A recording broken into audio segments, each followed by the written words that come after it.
Carvajal for holding this hearing to examine the significant changes underway at the Coast Guard. Congressional oversight is more important than ever as the Coast Guard undergoes transformational change as a result of recent authorizations, reconciliation funding, and the Force Design 2028. I want to thank our witnesses, Vice Admiral Douglas Schofield and Ms. Triana McNeil, for being here today to discuss the Coast Guard's successes and challenges in implementing recently enacted laws and in obligating the funding from reconciliation. Despite these investments in the reconciliation bill, GAO reports that Coast Guard is not only falling behind its acquisition and procurement targets, but has made operational decisions that have actively harmed its ability to carry out essential duties. A couple of points I want to make. It is unacceptable the Coast Guard has not yet restored the dozens of stations that have been closed or downgraded since 2024.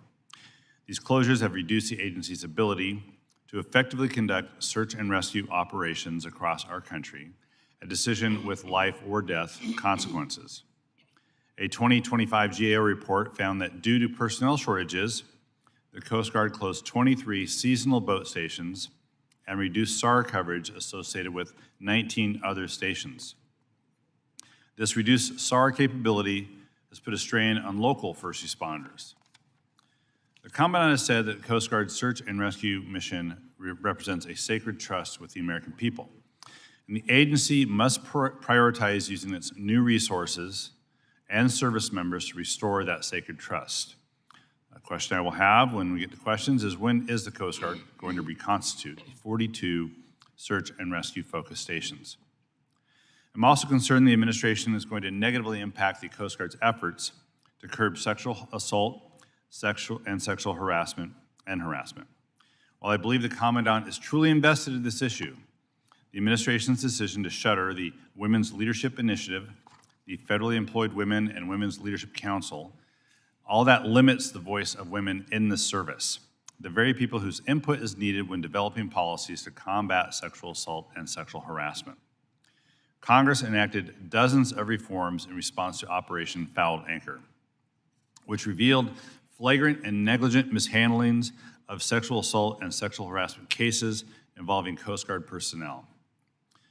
Some of these reforms included expedited transfers for victims and survivors, updating the process for obtaining protective orders, and establishing a confidential reporting system. The women and men of the Coast Guard deserve the immediate and complete implementation of these reforms as we work to eliminate sexual assault and harassment from the service.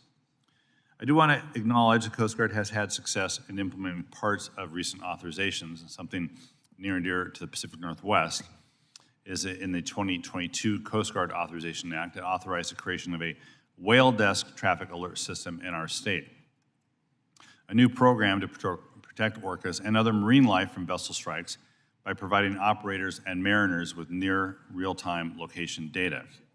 The program has been a success in my home state, allowing for safer maritime operations and reductions in noise pollution around whales. I'm pleased that Congress reauthorized this program, but with a recent whale strike in Alaska, we need to look forward to working with the Coast Guard to expand it to other regions.